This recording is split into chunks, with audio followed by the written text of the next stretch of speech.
Here with UFC Hall of Famer Randy Couture, MMA legend. What do you got coming up? Because you seem to have an open schedule in terms of mixed martial arts. Working on finding another movie part right now. I've been reading in LA and got a bunch of scripts I'm going through. Hopefully there'll be something there, and excited about that. Obviously they just signed James Toney, so we're kind of stirring the pot, hoping to be the first one to welcome him to mixed martial arts. Talking maybe about Franklin in August, but that's tentative. We'll see. We haven't signed anything yet. So. And why is Toney a fight that interests you? I mean, he's an MMA neophyte, a boxing legend, sure, but in terms of mixed martial arts, the clinch game, the ground and pound, the things where you're successful. Well, you know, there's been several boxers that have stepped up and run their mouth about mixed martial artists and how bad our striking is and how they'd knock us out and this and that. And so there's kind of created this rivalry. Plus, we're always compared to boxing, since I started this sport. So to have one of the former world champions step up and foray into mixed martial arts, I think is a big fight. It's a huge fight. It answers some questions that people want to see the answers to. So I'm more than willing to step up and see that happen. So you want to be the MMA welcoming crew? Definitely.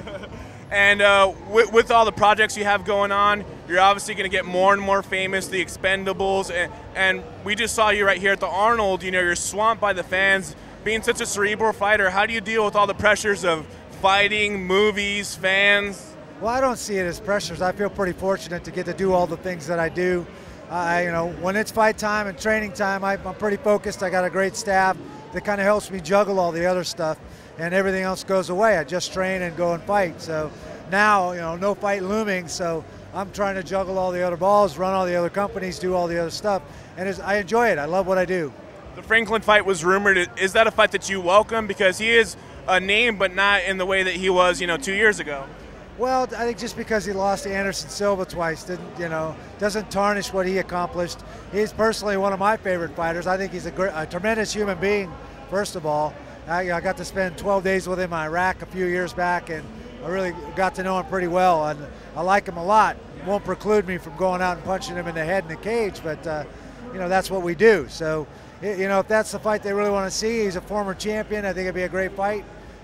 He's still trying to buy and get himself back in the mix at 205, which is exactly what I'm doing. So it makes sense. You have the action role in the Expendables coming up. That's going to be a big blockbuster. What else do you want to do in Hollywood? Because action is obviously something that comes natural to you, but do you want to just do drama? Do you want to do comedies? What's on Randy Couture's plate in terms of the silver screen? Yeah, I think a romantic comedy would be a blast. I'd love to do that. How they write in cauliflower ears to that, I don't know, but it would still be a lot of fun. A Western would be a blast. I've always loved Westerns, and we'll see what happens. Trying to make smart decisions there. I've got a coach, I've got an agent. In the last 2 years have been really, really good. I've gotten good projects, so hopefully it continue down that road. Picture this with me, Randy, for a second, if you will. Randy Couture, Don Fry in a Western. Which one of us gets to play the bad guy? I think it's Don Fry. Yeah, it will be fun.